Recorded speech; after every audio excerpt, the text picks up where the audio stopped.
Shalom Renewal, mari kita bersatu dalam doa Unity in Prayer setiap hari jam 8 malam. Persembahan persepuluhan di Bank BCA atas nama Yeni Dianawati di 466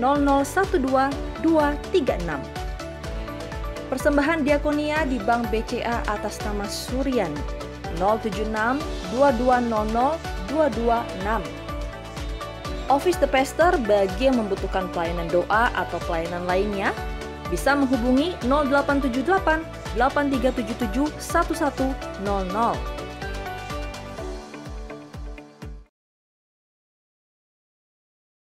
Shalom saudara, Tuhan Yesus dalam amanat agung meminta kita untuk memuridkan dan kita sendiri harus menjadi seorang murid. Namun banyak orang yang menganggap menjadi seorang murid itu susah dan tidak menyenangkan. Padahal sesungguhnya hal itu justru sangat berguna bagi kehidupan kita.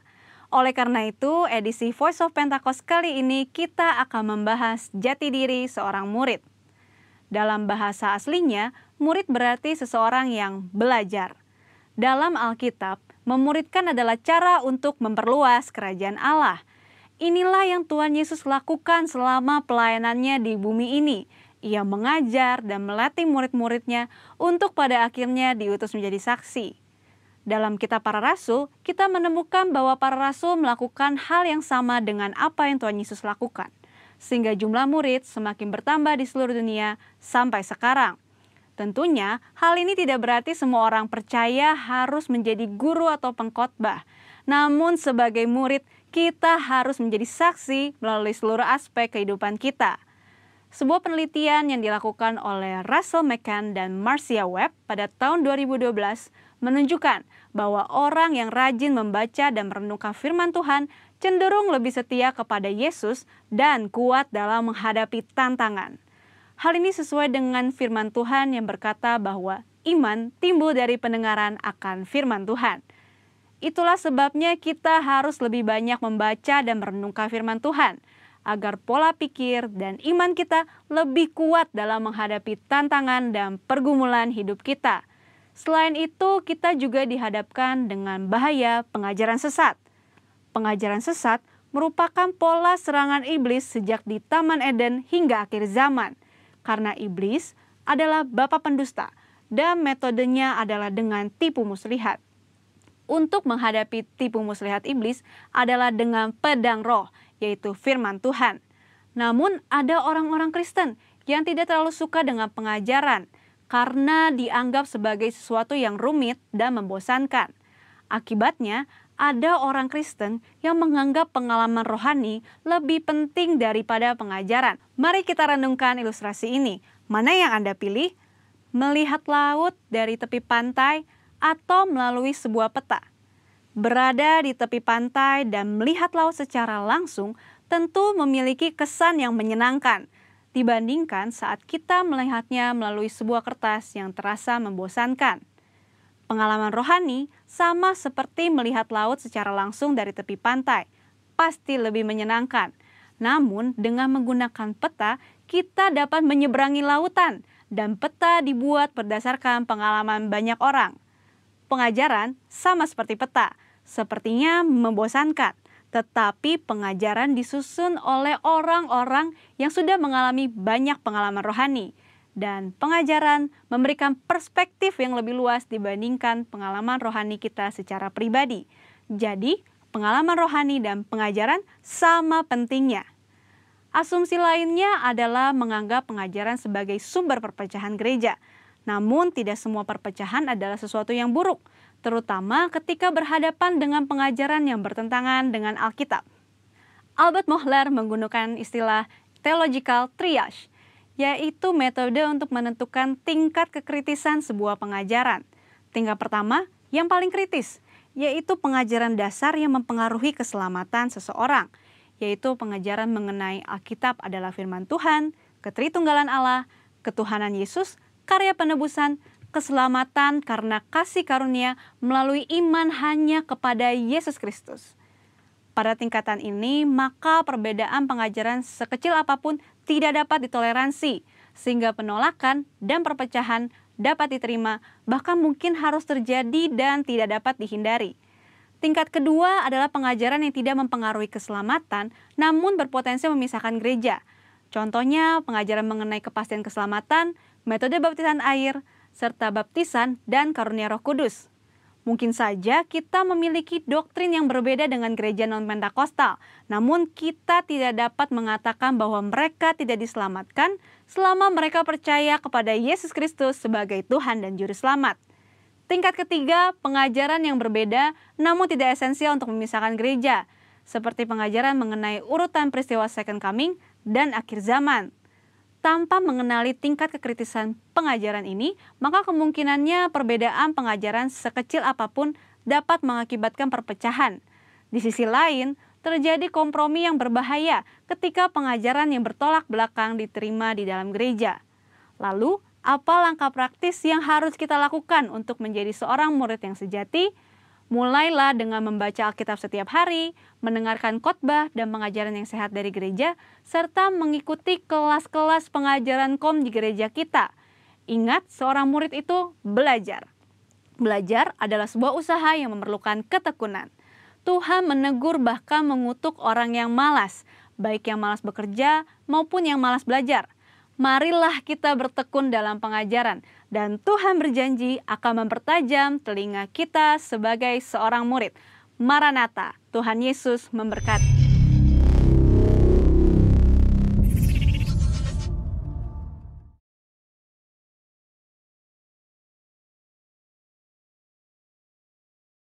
Shalom Bapak Ibu Saudara yang dikasihi dalam Tuhan. Saya percaya kasih lindungan Tuhan selalu menyertai Bapak Ibu Saudara sekalian. Dimanapun saudara, meskipun kita sedang beribadah di rumah masing-masing, tapi saya percaya kuasa Tuhan cukup untuk menjangkau setiap saudara. Mari kita terus ada dalam hadirat Tuhan, terus mau nikmati kebaikannya dan kuasa kasih-Nya. Mari sebentar saudara, kita akan mulai ibadah online kita pada siang hari ini. Mari sama-sama kita tundukkan kepala, satukan hati. Terima kasih Tuhan Yesus, terima kasih. Mari kita awali ibadah ini dengan doa. Kami percaya Tuhan, bahwa kuasa-Mu sanggup menjangkau setiap kami.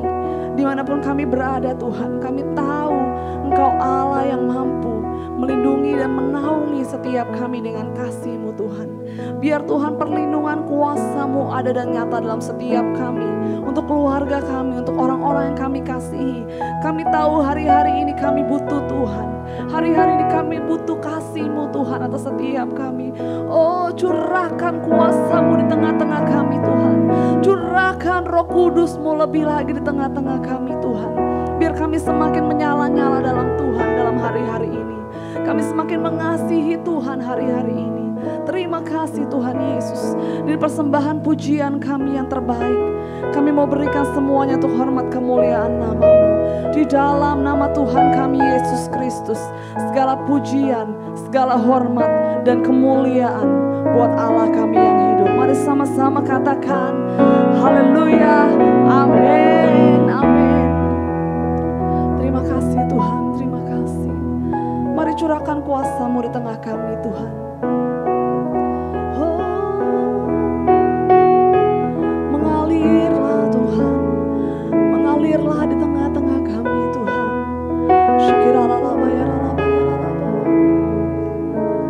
Ku rasakan kasih-Mu Tuhan, ku rasakan kuasa-Mu Tuhan.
dan gadamu itu yang menyertai setiap kami Tuhan.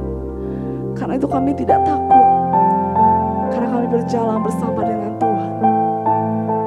Kami berjalan dalam tuntunan Tuhan, dalam naungan kasih-Mu Tuhan. 'Cause you are worthy of it all.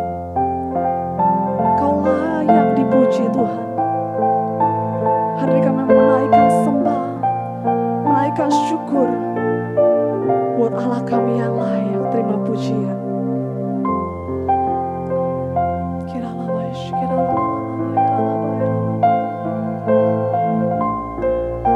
Yes, Lord.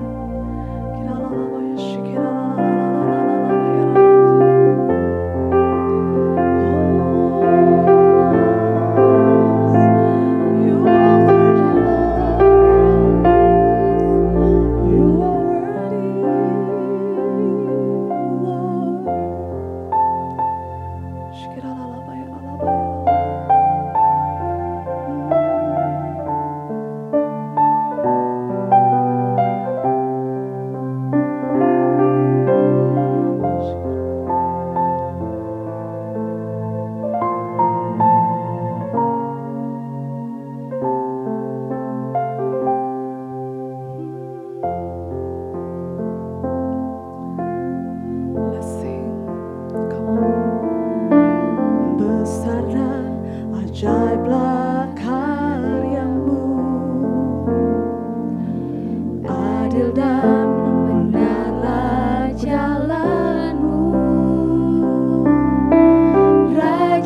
Shalom Renewal Church, kita ketemu lagi di ibadah online di minggu kedua bulan Oktober ini. Gimana kabar Bapak Ibu semua?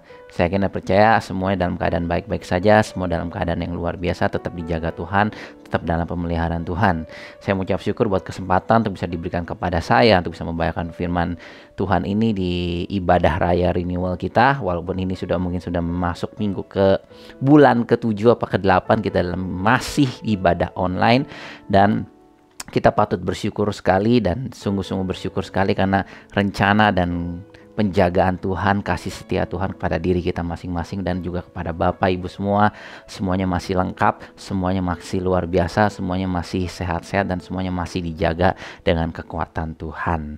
Nah, Bapak Ibu, ada beberapa firman Tuhan kali ini saya akan mau coba siarkan apa yang saya dapat dalam masa pandemi ini, dan tema judulnya itu adalah mengenai provision, ya, penyediaan. Tuhan masih Tuhan yang menyediakan buat kita. Tuhan adalah Tuhan yang menjaga dan memimpin kita, khususnya dalam masa-masa seperti ini. Dan kita akan baca dalam Alkitab kita ini di 1 Raja-Raja 17 dari ayat 1 sampai 17. Saya ulang, 1 Raja-Raja 17 ayat 1 sampai 17. Kita akan baca bersama-sama. Elia di tepi sungai Kerit. Lalu berkatalah Elia orang Tisbe dari Tisbe Gilead kepada Ahab, demi Tuhan yang hidup Allah Israel yang kulayani, sesungguhnya tidak akan ada embun atau hujan pada tahun ini, kecuali kalau kukatakan. Kemudian datanglah firman Tuhan kepadanya. Pergilah dari sini, berjalanlah ke timur dan bersembunyilah di tepi sungai Kerit, di sebelah timur sungai Yordan. Engkau dapat minum dari sungai itu, dan burung-burung gagak telah kuperintahkan untuk memberi makan engkau di sana. Lalu ia pergi dan ia melakukan seperti firman Tuhan. Ia pergi dan diam di tepi sungai Kerit di sebelah timur sungai Yordan. Pada waktu pagi dan petang burung-burung gagak membawa roti dan daging kepadanya, dan ia minum dari sungai itu. Elia dan janda di Sarfat. Tetapi sesudah beberapa waktu sungai itu menjadi kering, sebab hujan tiada turun di negeri itu. Maka datanglah firman Tuhan kepada Elia. Bersiaplah, pergi ke Sarfat yang termasuk wilayah Sidon, dan diamlah di sana. Ketahuilah, aku telah memerintahkan seorang janda untuk memberi engkau makan. Sesudah itu ia bersiap lalu pergi ke Sarfat.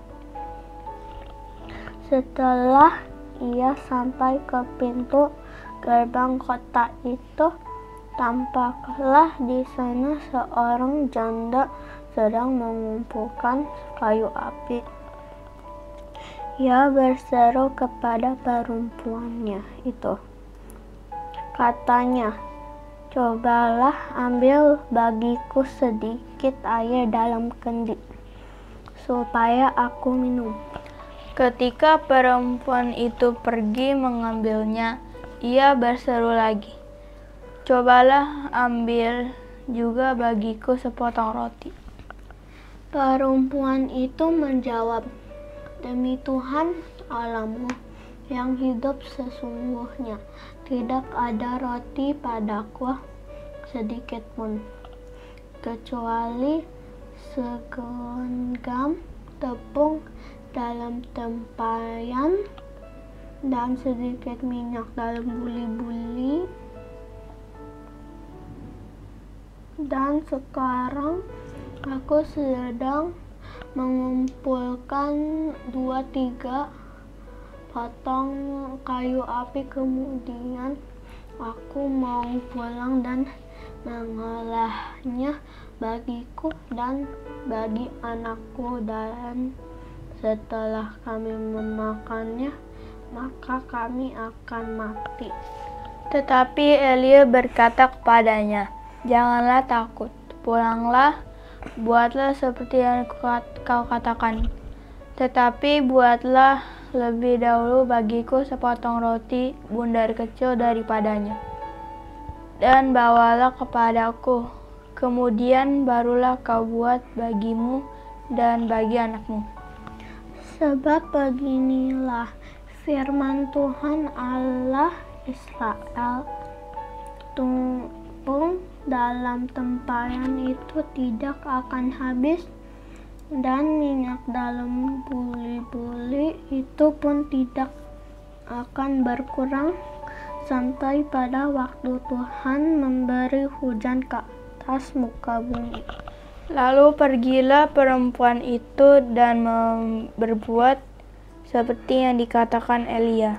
Maka perempuan itu dan dia serta anak perempuan itu mendapat makanan beberapa waktu yang lamanya.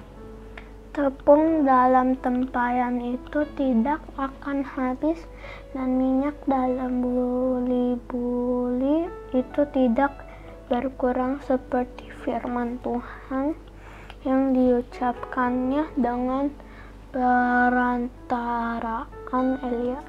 Sesudah itu anak dari perempuan pemilik rumah itu jatuh sakit, dan sakitnya itu sangat keras sampai tidak nafas lagi. Nah, Bapak Ibu, kita tadi sudah membaca di 1 Raja 17 ayat 1 sampai 17, dan ada pembelajaran yang kita bisa banyak dapat pada saat kita membuka hati kita, pada saat kita mau mencoba menempatkan diri kita dalam perikop tersebut. Dan perikop tersebut bicara mengenai kekeringan, ya kan? Dan kita dalam masa-masa seperti ini, banyak yang bilang nih masa yang sulit, masa kekeringan bagi kita semua. Tapi yang kita patut pelajari, yang kita bisa pelajarin dari cerita tersebut adalah Allah tetap memelihara kita. Nah, Bapak Ibu, ada 7 poin yang bisa saya catat, yang ingin coba saya sharekan dari perikop tersebut kepada Bapak Ibu semua. Dan yang pertama itu adalah musim akan berganti. Musim akan berganti. Nah, kalau tadi kita sudah mengulang baca lagi bahwa Elia dibawa oleh Tuhan ke tepi Sungai Kerit, ya. Sungai Kerit, saya mencoba menggoogle terletaknya ada di mana, dan saya menemukan bahwa Sungai Kerit itu adalah sungai musiman. Artinya berbicara apa kalau musiman? Pada saat hujan, pada saat musim hujan, sungai itu akan penuh. Tapi pada saat kemarau, mungkin sungai itu akan kering, ya kan? Oleh sebab itu makanya kalau kita baca tadi perikop selanjutnya bahwa setelah sungai menjadi kering, maka Allah memindahkan Elia lagi untuk bertemu kepada seorang janda. Nah, jadi poin yang pertama yang ingin sharekan ini adalah musim akan berganti. Pandemi ini juga akan berakhir. Pencobaan, segala kesusahan, permasalahan semua akan selesai. Badai pasti berlalu. Dan dalam setiap badai, dalam setiap musim itu ada kesusahannya sendiri tentu, dan juga ada sukacitanya sendiri. Dan ini yang harus kita bisa dapati. Ini coba harus kita bisa pelajari, bagaimana kita bisa berdansa, bagaimana kita bisa bersuka cita pada musim hujan, dan kita juga masih bisa bersuka cita pada musim kemarau. Ya, nah poin kedua yang saya catat itu adalah pemeliharaan Tuhan akan disesuaikan dengan musim yang kita alami. Pemeliharaan Tuhan akan disesuaikan dengan musim yang kita alami. Kita patut bersyukur bahwa Allah adalah Allah yang dinamis, Allah yang kreatif, Allah yang tidak akan pernah tinggal diam. Tapi Allah akan terus bekerja dalam kehidupan kita. Allah yang akan terus memimpin dan akan terus menjaga kita dalam setiap tapak, dalam setiap perjalanan yang kita lalui. Oleh sebab itu makanya pemeliharaan Tuhan dalam setiap musim akan selalu ada. Jadi kita tidak perlu untuk khawatir, ya kan? Kalau kita mengulang di 1 Raja 17 itu, bagaimana pada saat musim itu kering, pada saat sungai itu kering, musim sudah berganti mungkin, dan Allah memindahkan Elia untuk masuk dalam kota dan bertemu lagi dengan seorang janda. Pada saat dia di tepi musim, pada saat dia di Sungai Kerit, di tepinya Sungai Kerit, itu dia bisa minum. dan ada makanan, burung-burung gagak yang untuk membawa daging untuk bisa Elia untuk makan.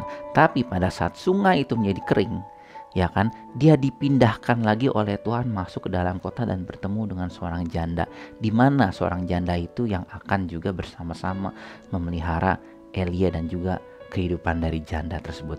Jadi poin yang pertama yang kita catat di sini adalah musim akan berganti. Poin kedua itu adalah pemeliharaan Tuhan, penjagaan Tuhan tetap ada dan disesuaikan dengan musim yang ada. Jadi kita terus patut untuk bersuka cita, kita terus patut untuk bersyukur dan yakin dalam hati kita bahwa penjagaan Tuhan, pemeliharaan Tuhan akan terus selalu ada bagi kita anak-anaknya. Firman Tuhan di Filipi 4 ayat 19 berkata, Allahku akan memenuhi segala keperluanmu menurut kekayaan dan kemuliaannya dalam Kristus Yesus. Amin.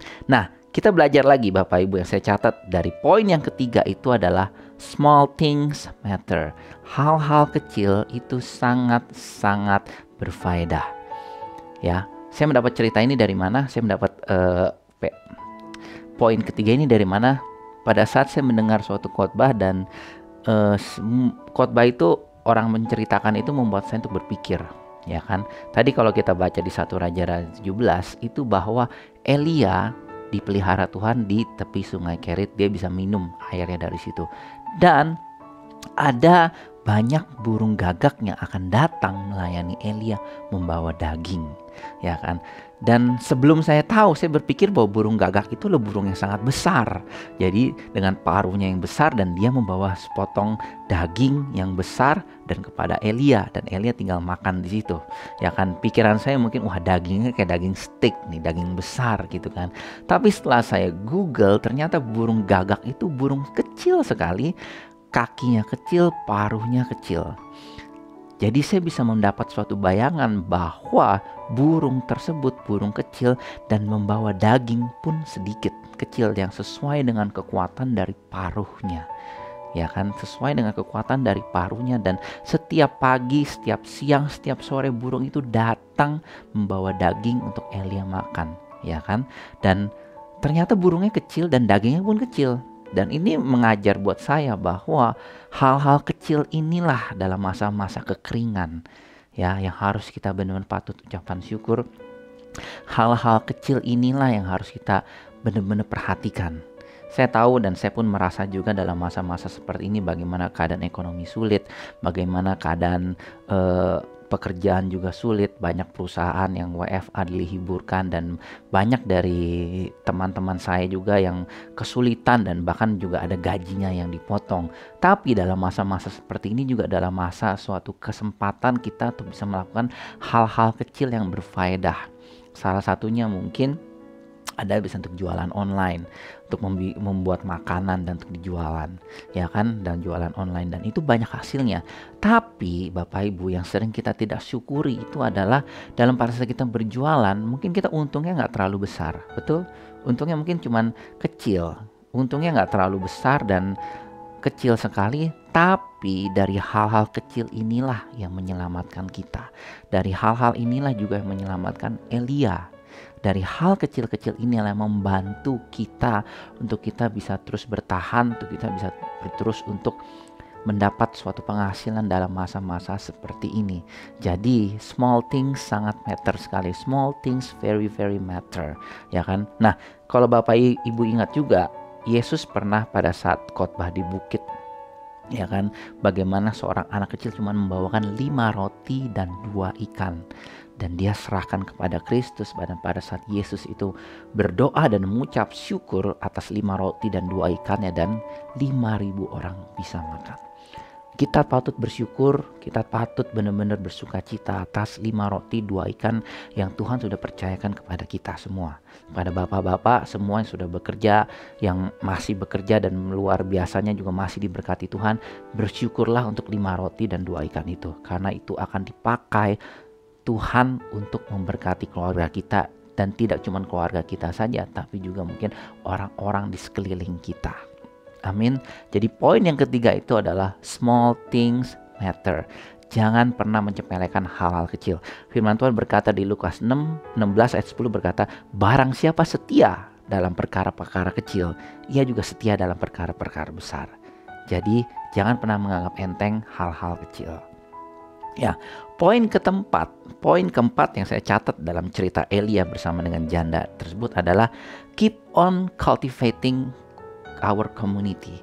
Ya kan, tetap kita harus mengolah, tetap kita harus menjaga kekuatan persekutuan kita di dalam gereja kita. Ceritanya saya dapat kayak gini. Nah, kita tahu, Bapak Ibu tahu tadi sudah baca bahwa pada saat sungai Kerit sudah kering dan Elia diperintahkan Tuhan pindah ke dalam suatu kota, dan Elia mendapat wahyu dari Tuhan. Tuhan berkata kepada Elia bahwa seorang janda, bahwa Tuhan sudah memerintahkan seorang janda untuk memberi makan Elia. Jadi yang saya dapat itu adalah oke, pada saat Elia berdoa dan Tuhan berfirman bahwa ada seorang janda yang akan kasih kamu makan. Aku sudah perintahkan janda itu. Firman Tuhan seperti kayak begitu bunyinya. Tapi pada saat si Elia datang dan ketemu dengan janda tersebut, Elia yang nanya, Elia yang mulai untuk asking duluan. Ya kan, janda itu pun pada saat firman Tuhan, aku sudah memerintahkan seorang janda. Ya kan, berarti yang saya dapat adalah Tuhan sudah memerintahkan kepada janda tersebut, dan juga Elia sudah oke, aku diam saja, nanti aku akan dilayani oleh janda. Aku akan dilayani oleh janda Sarfat itu. Ya kan, tapi tidak. Elia pada saat dia ketemu dengan janda tersebut, dia yang nanya, adakah makanan? Ya kan, adakah makanan? Dia yang nanya. Dan ini buat saya cukup luar biasa sekali, karena kecenderungan kita pada saat kita mungkin sudah mendengar suara Tuhan, kita kecenderungan untuk berdiam. Betul? Kita kecenderungan untuk tidak mengambil suatu langkah apa-apa, karena ya Tuhan sudah ngomong ke dia, ya biar aja dia yang lakukan. Seperti kayak gitu. Tapi nyatanya belum tentu demikian. Tapi Elia mengerti. Dan dia nanya kepada janda tersebut. Dan cukup luar biasa sekali. Ini mengajarkan kepada saya bahwa untuk dalam masa-masa seperti ini, jangan kau cuek. Ya kan? Jangan keras hati. Ya kan? Jangan terus berpikir dan berpendapat bahwa Tuhan akan provide terus. Iya, itu adalah bagian Tuhan. Tapi bagian kita itu apa? Bagian kita adalah bangun hubungan. Ya kan, bagian kita adalah bangun hubungan dengan orang-orang. Dan ini membawa saya dalam gereja kita yang kita kasihi. Mungkin banyak dari kita semua yang merasa sepertinya adalah libur rohani.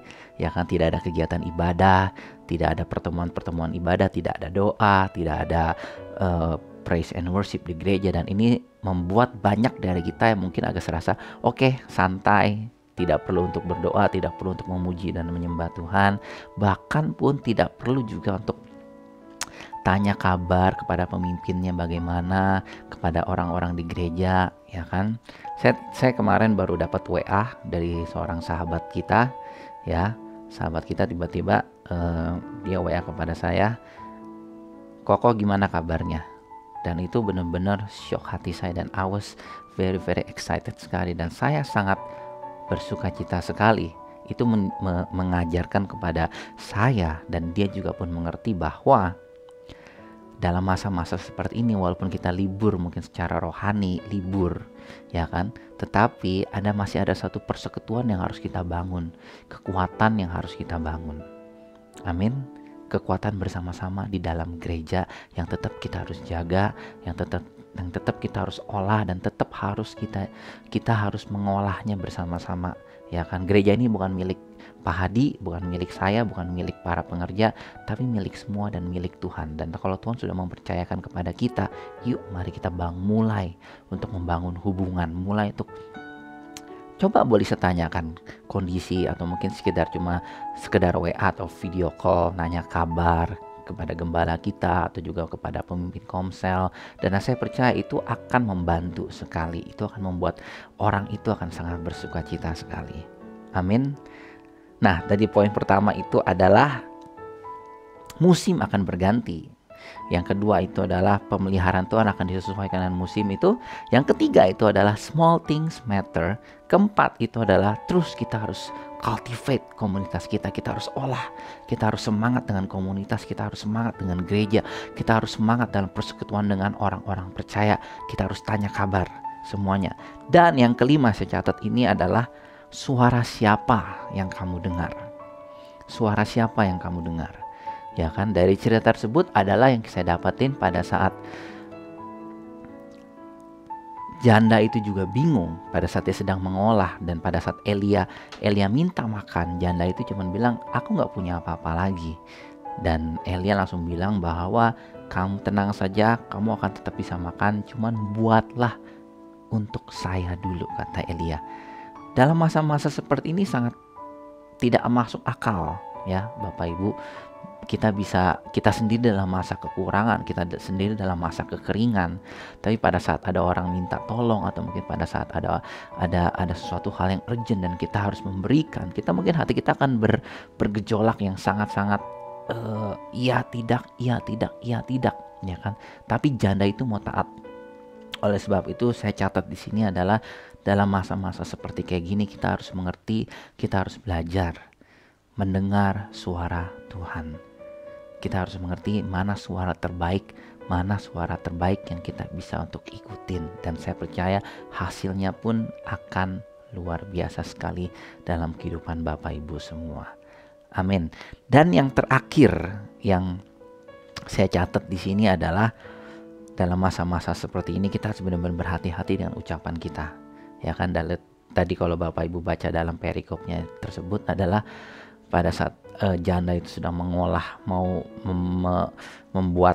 ngambil kayu untuk mengolah makanan, dia cuma bilang dengan suatu perasaan atau mungkin suatu hati yang tidak punya pengharapan lagi. Pada saat kami makan, setelah makan kami akan mati karena kami tidak memiliki makanan lagi.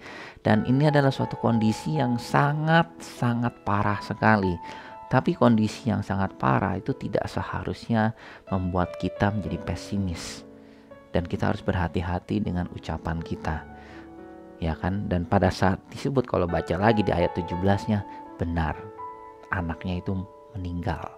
Dan hati-hati dengan mulut kita Bapak Ibu. Dalam masa-masa seperti ini kita harus menjaga mulut kita harus menjaga perkataan kita. Firman Tuhan juga berkata, lidah ini adalah dua sumber, dia bilang. Satu engkau pakai untuk memuji Tuhan, satu engkau pakai juga untuk mengutuk orang lain atau juga mengutuk diri sendiri. Dan kita harus berhati-hati. Firman Tuhan berkata di Efesus 5 ayat 4 berkata, perkataan kotor, demikianlah juga perkataan kotor yang kosong atau yang sembrono. Karena hal-hal ini tidak pantas. Tidak pantas untuk siapa? Tidak pantas untuk kita. Tidak pantas untuk orang-orang percaya. Tetapi sebaiknya ucapkanlah syukur. Hati-hati dengan perkataan kita, karena itu akan bisa saja menjadi suatu kenyataan. Nah Bapak Ibu, ada sekitar 6 hal yang bisa saya share kepada Bapak Ibu, yang bisa saya share, yang bisa saya bagikan kepada Bapak Ibu semua. Dan pertama itu adalah, ini musim akan berganti, jadi kita harus tetap yakin bahwa badai pasti berlalu. Yang kedua itu adalah pemeliharaan Tuhan akan terus ada bagi kita semua. Yang ketiga itu adalah small things matter. Kita terus berusaha dalam hal-hal kecil kita yakin bahwa itu pada saat kita bawa ke hadapan Tuhan, itu akan memuliakan Tuhan. Pada saat Tuhan dimuliakan, kita percaya semua bahwa Tuhan akan menjaga dan memimpin hidup kita. Yang keempat itu adalah keep on cultivate komunitas kita dalam masa-masa seperti ini, dalam masa-masa kekeringan. Yuk tetap kita bangun hubungan, kita tetap jaga persaudaraan kita tetap jaga kesatuan roh dalam gereja kita tetap jaga kesatuan antara para komsel yang ada, kul yang ada dengan para pemimpin kul yang ada ya. Yang kelima itu adalah suara siapa yang kita dengar. Ya, dalam masa-masa seperti ini kita benar-benar harus berhikmat untuk bisa meminta penyertaan Tuhan dan mendengar suara Tuhan dengan benar. Yang terakhir itu adalah berhati-hatilah dengan perkataan kita. Amin. Tuhan Yesus memberkati semua Bapak Ibu. Kita ketemu lagi di ibadah minggu depan. Tuhan Yesus memberkati. God bless.